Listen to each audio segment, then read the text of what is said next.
Hello everyone, I am CP Jadon, your UGC Net Management Faculty and आज हम देखने वाले हैं मार्केटिंग ट्रेंड एंड टास्क क्या होते हैं। तो शुरू करते हैं, थोड़ा सा कनेक्ट करते हैं हम आज के अपने लेक्चर को प्रीवियस लेक्चर्स के साथ कि हम डिस्कस कर रहे थे कि मार्केटिंग क्या होता है। तो marketing is a value creation and delivery process है कि आप वैल्यू क्रिएट कर रहे हैं और उसको डिलीवरी प्रोसेस आप बना रहे हैं। ठीक है, वहीं कोटलर ने एक बताया था कि satisfying needs through value exchange. Marketing is all about satisfying customer needs and through value exchange. तो ये हमने प्रीवियस लेक्चर में डिस्कस कर चुके हैं कि कोर मार्केटिंग कॉन्सेप्ट क्या थे। आज हम देखेंगे मार्केटिंग ट्रेंड एंड टास्क क्या है। तो पहले ये जानने से पहले हम एक छोटा सा सवाल करते हैं, पहले समझने की कोशिश करते हैं क्या एक्चुअली हम पढ़ने वाले हैं आज। तो आपने कभी सोचा होगा कि जैसे नेटफ्लिक्स है, अमेजोन है, इनको कैसे पता है कि आपको यही प्रोडक्ट चाहिए और किस रेंज का प्रोडक्ट चाहिए, है ना, कितने प्राइस का आपको प्रोडक्ट चाहिए। तो एक्चुअल में आपके बारे में वो एक बता पा रहे हैं, आपको वो दिखा पा रहे हैं कि ये एक्चुअली में आपको कंटेंट देखना है। अगर नेटफ्लिक्स की बात करें तो वो बता पा रहे हैं कि किस तरह का कंटेंट आप देखोगे और पर्सनलाइज आप कंटेंट वो फीड भी करते हैं, है ना, आपको सजेशन देते रहते हैं, है ना। या फिर अगर कोई भी कंपनी है तो वो कैसे मूव करे, किस डायरेक्शन में मूव करे, क्या नया ट्रेंड आया है, कैसे वो उसको फॉलो अप कर सके, उसके लिए हमें जो चेंजिंग इन्वायरमेंट्स हैं उनको स्टडी करते हुए रहना होता है। सो यही सब आज हम जानने की कोशिश करेंगे। ठीक है, so meaning of marketing trend क्या मतलब है इस बात से। तो change in marketing practices due to technology, competition and consumer behaviour.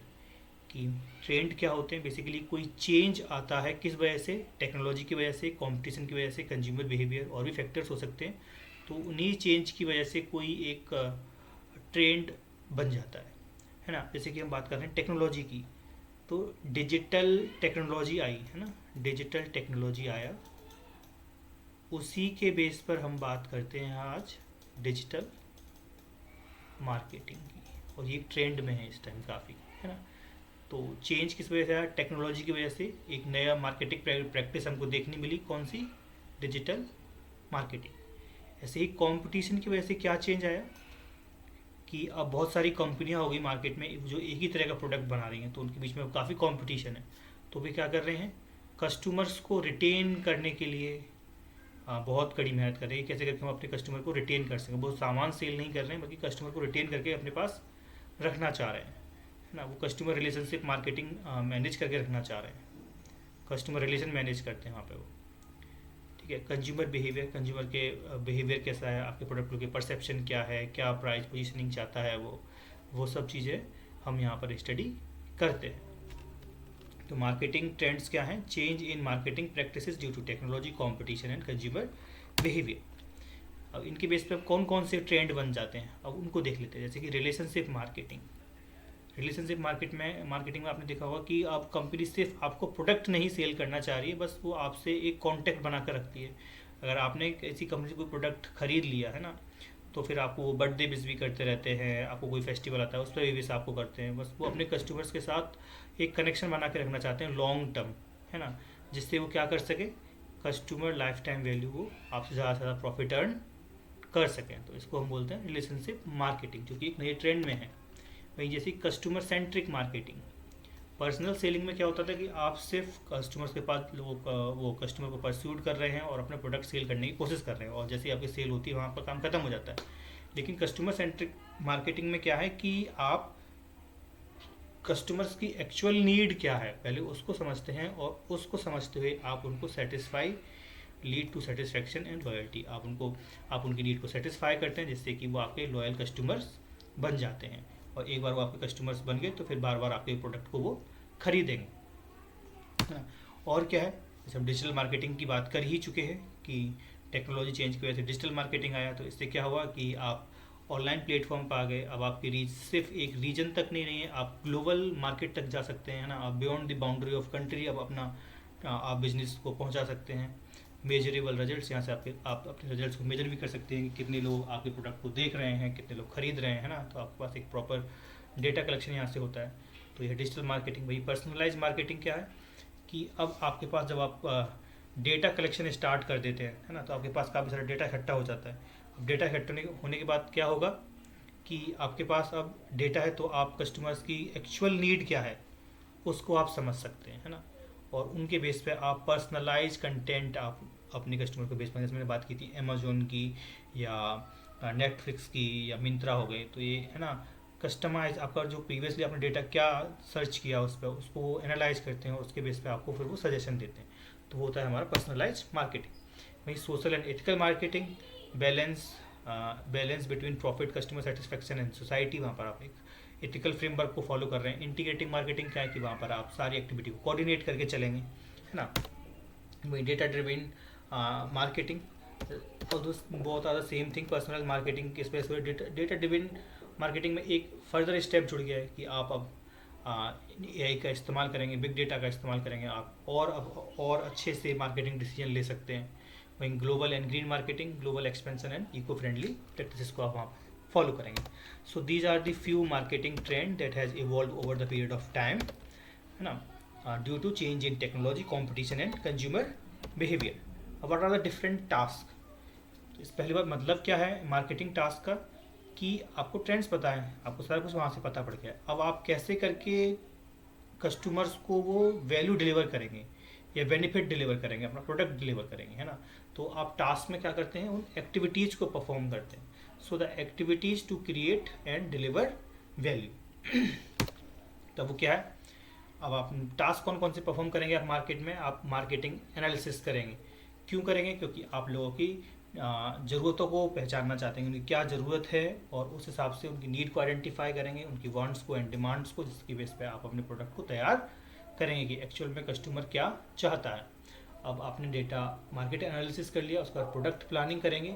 Basically आप प्रोडक्ट को इस तरीके से कस्टमाइज करेंगे कि आपके जो कस्टमर्स हैं उनकी जो नीड है, जो प्रॉब्लम है, उसको वो डायरेक्टली सॉल्व करता हो, है ना। तो आपका प्रोडक्ट क्या होता है, बंडल ऑफ बेनिफिट होता है किसी कस्टमर्स के लिए। फिर आप प्राइजिंग एक बहुत बड़ा स्ट्रेटेजिक फैक्टर है कि, है ना, आपके प्रोडक्ट का क्या प्राइस होना चाहिए। सेम मोबाइल है ना, दो कंपनियां सेल कर रही हैं, एक कंपनी सेम, दोनों ही फीचर सेम है, सारा कुछ सेम है, लेकिन एक कंपनी हायर प्राइस में उस प्रोडक्ट को सेल कर रही है, एक लोअर प्राइस में। क्यों, क्योंकि उनकी मार्केटिंग वैल्यू डिफरेंट है और किस तरीके से कस्टमर परसीव कर रहा है ना। तो ये भी कंपनी को काफ़ी ध्यान में रखना होता है कि किस प्राइस पे हमारा कस्टमर हमारे प्रोडक्ट को खरीद सकता है ना। तो प्राइसिंग एक स्ट्रेटेजिक डिसीजन होता है किसी भी मार्केट में, है ना, टास्क को हम करते हैं। ऐसे ही प्रमोशन, कि आप एडवर्टाइजमेंट कर रहे हैं, सेल प्रमोशन कर रहे हैं, PR करते रह रहे हैं। क्यों कर रहे हैं, क्योंकि अगर आपके प्रोडक्ट के बारे में लोग नहीं जानेंगे तो आपका बिजनेस वैसे ही फेल हो जाएगा, है ना। तो अगर आपके लोग प्रोडक्ट के बारे में लोग आपके जान ही नहीं पा रहे हैं तो सारा कुछ फेल हो जाएगा।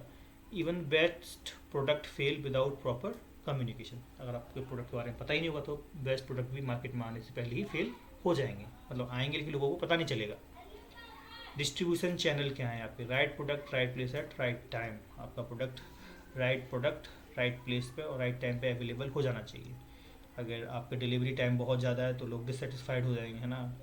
तो इस तरीके से आपका डिस्ट्रीब्यूशन नेटवर्क भी स्ट्रॉन्ग होना चाहिए। फिर CRM, customer relationship management, retention strategy, loyalty building, है ना। आप कस्टमर को रिटेन करके रखना चाह रहे हैं जिससे कि क्या कर सकें आप अच्छी कस्टमर लाइफ टाइम वैल्यू से अचीव कर सकें। Acquiring customer cost, retaining, acquiring customer is costly, retaining is profitable. नए कस्टमर ढूंढना ज़्यादा कॉस्टली हो सकता है इन कंपेरिजन टू रिटेनिंग।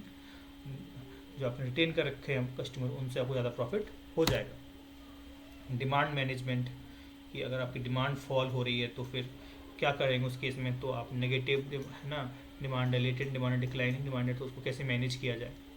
फिर ओवरऑल इन टास्क को जब हम परफॉर्म कर ले हैं तो हम वैल्यू डिलीवरी एक प्रोसेस पूरी आती है हमारी। सबसे पहले आप एनालिसिस करेंगे, then creation, communicate, deliver the product, satisfaction है कि नहीं, रिलेशनशिप बिल्ड करेंगे और फिर आप अल्टीमेटली प्रॉफिट अर्न करेंगे। So these are very small topic. ये कुछ छोटे छोटे टॉपिक हमने आज डिस्कस किए हैं।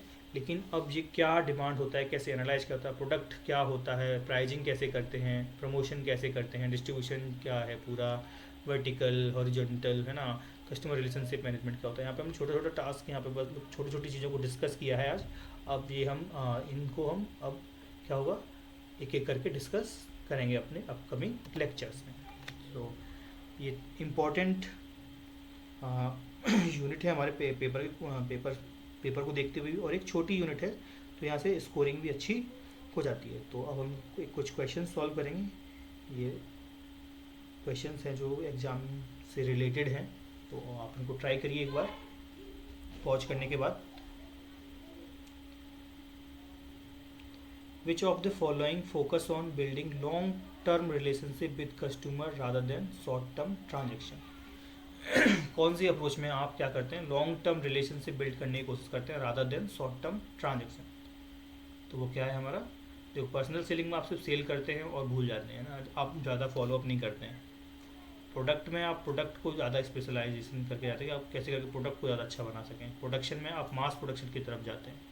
लेकिन वही रिलेशनशिप मार्केटिंग में क्या होता है कि आप अपने कस्टमर को रिटेन करके रखना चाहते हैं, लॉन्ग टर्म आप रिलेशनशिप बिल्ड करना चाहते हैं। तो पहले का आंसर क्या होगा, रिलेशनशिप मार्केटिंग। फिर सेकंड क्वेश्चन है, customer perceived value is best defined as.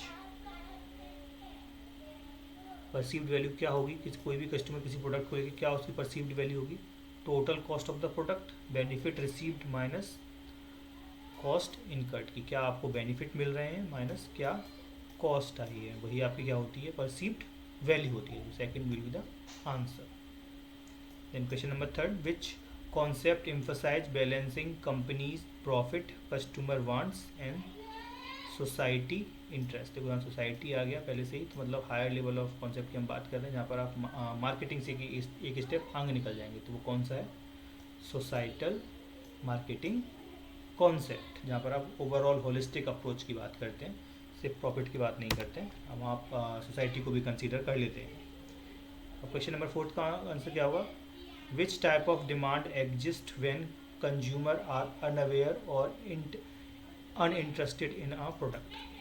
जब अनइंटरेस्टेड है, अनअवेयर ही है, तो वहाँ पे कोई डिमांड जनरेट होगी नहीं होगी, तो ये कैसा है, नो डिमांड कंडीशन यहाँ पे बनेगा। Then we have question number 5। अब इसका आंसर क्या होगा आप मुझे कमेंट बॉक्स में बताइएगा।